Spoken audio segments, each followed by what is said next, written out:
مجھے چند منٹ گفتگو کرنی ہے ذمہ داری کے حوالے سے کہ تحفظ ختم نبوت کسے کہتے ہیں اور ہماری ذمہ داری کیا ہے۔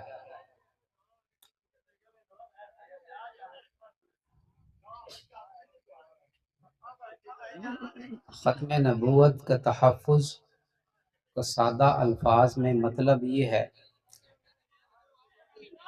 کہ ہمارے پیارے نبی حضرت محمد صلی اللہ علیہ وسلم آخری نبی ہیں، آخری رسول ہیں۔ آپ علیہ الصلوۃ والسلام کے بعد کسی کو نبوت نہیں ملے گی۔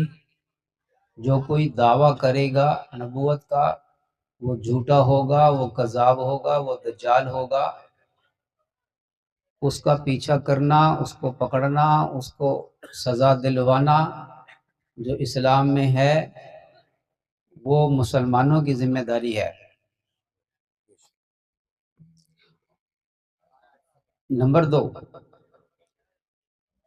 مسلمانوں کو یہ بات سمجھانا کہ آخری پیغمبر، آخری رسول، آخری نبی وہ حضرت محمد صلی اللہ علیہ وسلم ہیں۔ آپ کے بعد اب نبوت کسی کو نہیں ملے گی، یہ بات سمجھانا امت کو، امت کے بچوں کو، امت کی عورتوں کو، امت کے بوڑھوں کو، امت کے جاہلوں کو، امت کے دیہاتیوں کو، امت کے تاجروں کو، امت کے ملازموں کو، امت کے حکمرانوں کو یہ بات سمجھانا، یہ میری اور آپ کی ذمہ داری ہے۔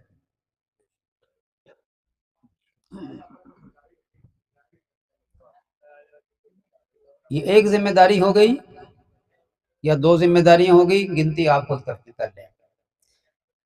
تیسری ذمہ داری وہ یہ ہے کہ خاتم الانبیاء کا مطلب کیا ہے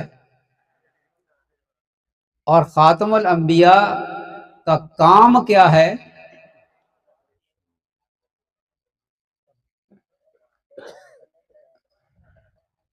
حضرت مولانا عمر پالن پوری صاحب رحمۃ اللہ علیہ کا نام تو آپ حضرات نے سنا ہوگا۔ رائمنڈ میں اجتماع میں ان کا بیان ہوتا تھا، انڈیا سے تشریف لاتے تھے۔ پہلا بیان ان کا ہوتا تھا مغرب کی نماز کے بعد، 3 گھنٹے کا بیان ہوتا اور مجمع ایسے سنتا تھا جیسے آپ حضرات حضرت کی نعتیں سن رہے۔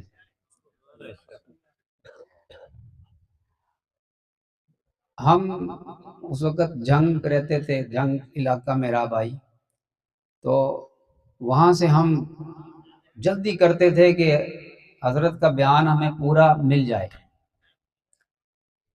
اللہ نے ان کو سمجھانے کا ایسا ملکہ عطا فرمایا تھا کہ سننے کو جی چاہتا تھا۔ انہوں نے ایک بات سنائی،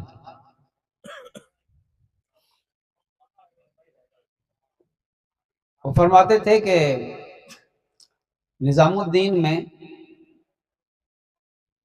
امریکہ سے یا لندن سے کسی یورپی ملک سے ایک جوڑا آیا، ایک لڑکا ایک لڑکی،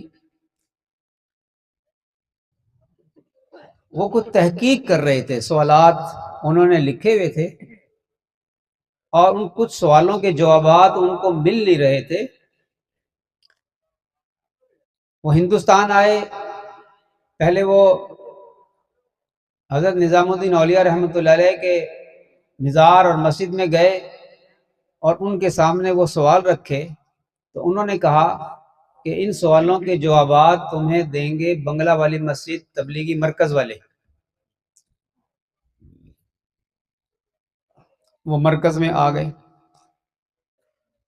حضرت پالن پوری رحمۃ اللہ علیہ فرماتے ہیں کہ میں نے حضرت جی سے کہا، حضرت جی مولانا انعام الحسن صاحب رحمۃ اللہ علیہ سے، کہ حضرت وہ تو غیر مسلم ہیں، وہ لڑکی جو ہے وہ تو پردہ نہیں کرے گی، وہ اپنے حساب سے آئے ہیں۔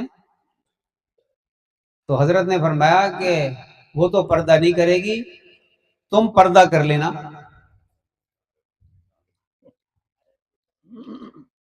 ان کو ایک جگہ بٹھایا گیا، حضرت مولانا عمر پالن پوری رحمۃ اللہ علیہ نے خود ان کے سوال سنے۔ وہ لڑکی لکھتی جاتی تھی اور وہ لڑکا سوال کرتا تھا۔ ایک سوال یہ تھا کہ آپ یہ کہتے ہیں مسلمان کہ آپ کے جو نبی ہے، نبی وہ رحمت ہوتا ہے، اور آپ کے نبی حضرت محمد صلی اللہ علیہ وسلم رحمت للعالمین ہے۔ نبی چلا جاتا تھا تو رحمت چلی گئی، اور آپ کے نبی بھی چلے گئے تو وہ رحمت للعالمین کیسے ہوئے؟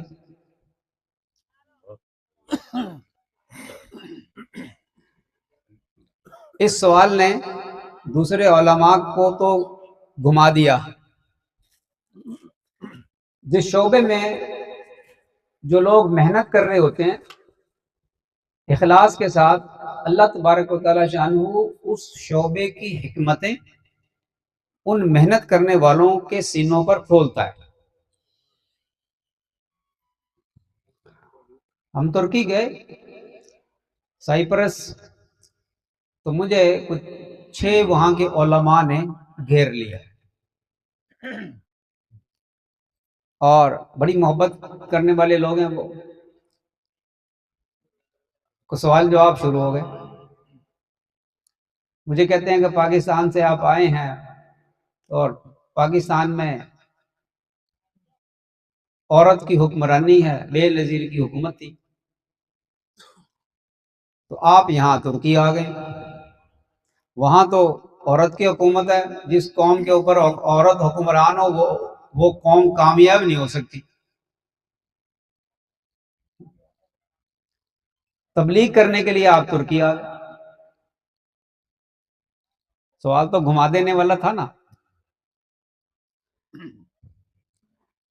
میں نے ان سے کہا، اللہ نے دل میں ڈالی، میں نے کہا بات یہ ہے کہ ہم نے صرف پاکستان کا ٹھیکہ نہیں لیا۔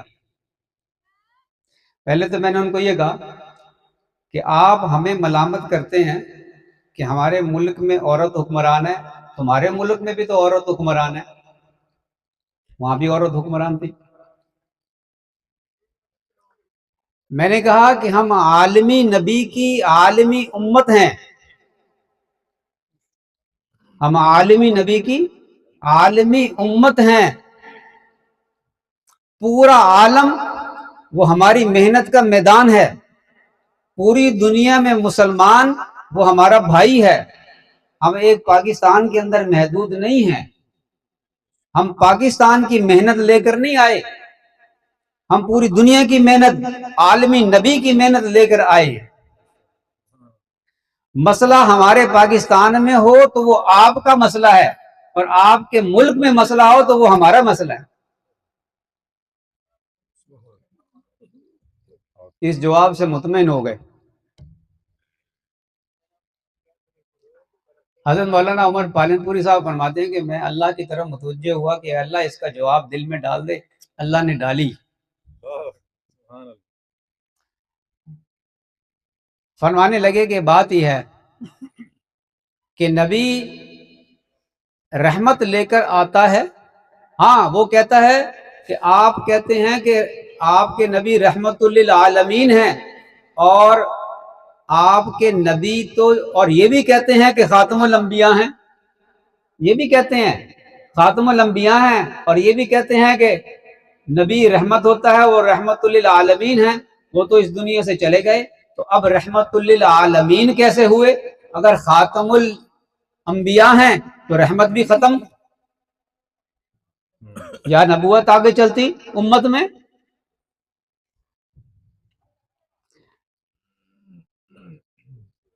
تو حضرت نے فرمایا دیکھیں بات یہ ہے، اللہ کے نبی صلی اللہ علیہ وسلم آخری نبی ہیں، یہ بھی حق ہے، سچ ہے، آپ کے بعد اب کسی کو نبوت نہیں ملے گی، یہ بھی حق ہے، سچ ہے، آپ پوری دنیا کے لیے نبی ہیں، یہ بھی حق ہے، سچ ہے۔ آپ قیامت تک کے لیے نبی ہیں، یہ بھی حق ہے، سچ ہے۔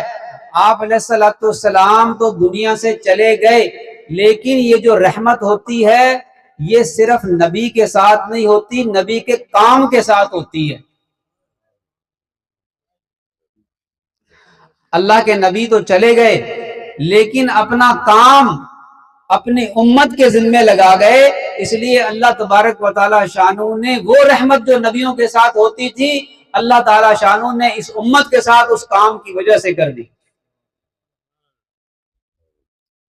یہ امت جب تک یہ کام کرتی رہے گی نبی علیہ الصلوۃ والسلام کی جو رحمت ہے اس سے مستفید ہوتی رہے گی۔ تو ختم نبوت کا کام ایک تحفظ ختم نبوت یہ ہے کہ ہم اس کے محافظ ہیں کہ کوئی نبوت کا جھوٹا دعویٰ نہ کرے، ہم اس کا پیچھا کریں گے، ہم اس کو پکڑیں گے۔ دوسری محنت یہ ہے کہ ہم امت کے اندر شعور پیدا کریں گے کہ کوئی اب نیا نبی آنے والا نہیں۔ تیسرا کام وہ یہ ہے کہ ہر امت کو امت کے ہر فرد کو یہ بات سمجھائیں گے کہ ہم نبی علیہ الصلوۃ والسلام کی محنت کے محنتی ہیں۔ ہم نبی کریم صلی اللہ علیہ وسلم جس کام کو لے کر آئے اس کام کو کرنے والے ہیں، ہم نبی علیہ الصلوۃ والسلام کے نائب ہیں۔ اور اس امت کا کام صرف نبیوں والا نہیں، اس امت کا کام خاتم الانبیاء والا ہے۔ اور فرق ہے، فرق ہے، کیا فرق ہے؟ ایک نبی ایک علاقے کے لیے، ایک نبی ایک بستی کے لیے، ایک نبی ایک ملک کے لیے، لیکن ہمارے نبی پوری دنیا کے لیے۔ پہلے نبیوں کی مدت بھی مخصوص، ایک نبی چلا گیا دوسرا نبی آ گیا۔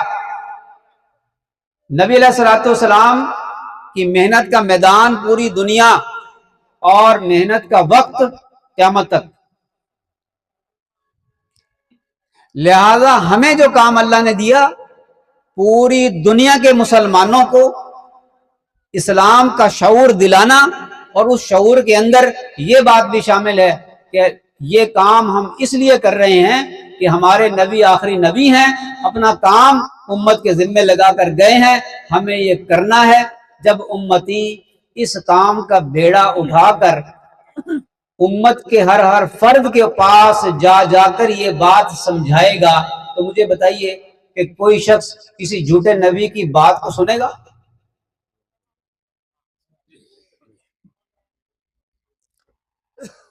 جو پہلا درجہ ہے تحفظ ختم نبوت کا، اس کے لیے کچھ تھوڑی طاقت بھی چاہیے ہوتی ہے۔ جو اقتدار اعلیٰ ہے، حکومتوں تک رسائی کی بھی ضرورت ہوتی ہے، ان کو سمجھانے کی بھی ضرورت ہوتی ہے، بہت وسیع علم کی بھی ضرورت ہوتی ہے۔ جیسے قادیانیوں کو کافر قرار دینے کے لیے کتنی بحثیں کی ہیں اسمبلیوں میں اور عدالتوں کے اندر، وہ عام آدمی کر سکتا تھا، وہ علماء نے کیا، اور علماء ہر عالم نہیں کر سکتا۔ لیکن یہ درجہ، تیسرا درجہ جو میں نے عرض کیا، یہ امت کا ہر فرد، چاہے وہ عالم ہو چاہے وہ علم نہ رکھتا ہو، وہ ریڑی بان ہو،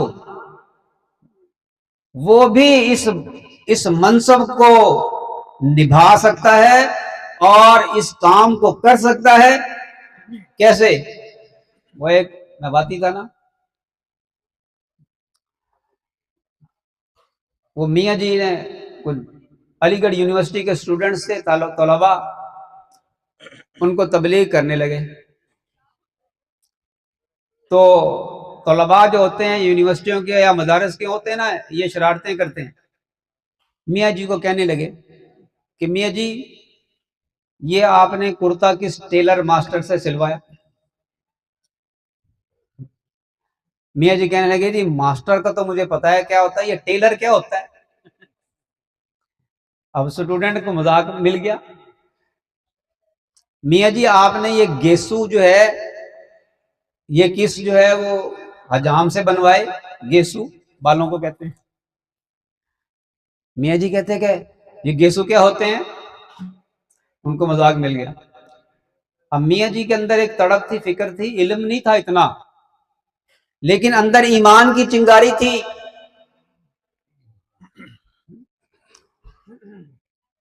کہنے لگے کہ نوجوانوں میں تمہیں ایک کہانی سناتا ہوں۔ لڑکوں نے کہا کہ آ جاؤ بھی آ جاؤ، میاں جی کہانی سنائیں گے۔ ساروں کو جمع کر لیا، کہانی سنائی۔ ایک بادشاہ جنگل گیا شکار کرنے کے لیے، اور وہاں اس نے کوئل کی آواز سنی، کوئل کی بڑی سریلی آواز، کوئل بڑی پیاری بولتی ہے، اور اپنے کارندوں کو کہا کہ یہ پرندہ بڑا خوبصورت ہے، یہ جس پرندے کی آواز ہے اس کو پکڑ کر لاؤ میرے پاس۔ کارندوں نے جنگل میں جال ڈالا، کوئل تو نکل گئی، کوا پھنس گیا۔ اب وہ کوا بھی کالا ہوتا ہے، کوا پھنس گیا۔ وہ کوا کو لے کے بادشاہ کے پاس آ گیا، وہ ساری رات گر گر گر گر کرتا رہا، کوا کہاں ہے کہاں ہے، گر گر۔ تو صبح کو بادشاہ نے کہا کہ یہ تو وہ پرندہ نہیں تھا۔ اسی طریقے سے کہانی تو سنا دی، سب توجہ سے سننے لگے۔ پھر میاں جی کہنے لگے کہ حضرت مولانا الیاس صاحب رحمۃ اللہ علیہ نے تمہارے جیسے صلاحیتوں والوں کے اوپر جال ڈالا تھا، تمہارے جیسے لوگ تو نکل گئے، میرے جیسا کوا پھنس گیا۔ یہ اتنی درد کے ساتھ بات کی کہ سارے نوجوان متاثر ہو گئے، کہنے لگے چلو میاں جی ہمیں لے چلو مسجد۔ حدیث شریف میں آیا جس کا مفہوم ہے کہ تم دین کی بات کو آگے پہنچاؤ، بعض اوقات سننے والے کے اندر سنانے والے سے زیادہ استعداد ہوتی ہے۔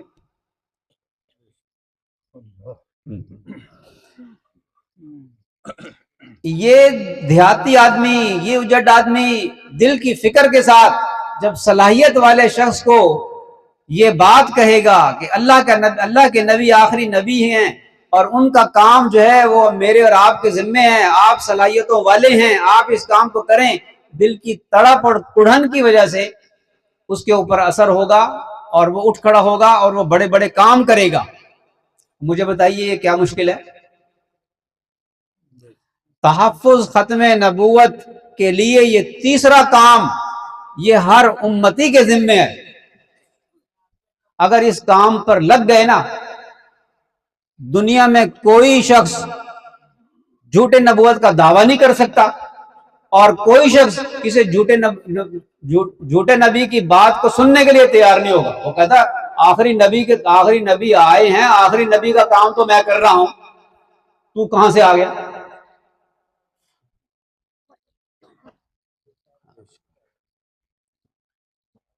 یہ ہے تحفظ ختم نبوت۔ میں اس فیلڈ کا بندہ نہیں ہوں، میں تصوف کی لائن کا آدمی ہوں، یا کچھ تبلیغ میں تھوڑا وقت لگایا۔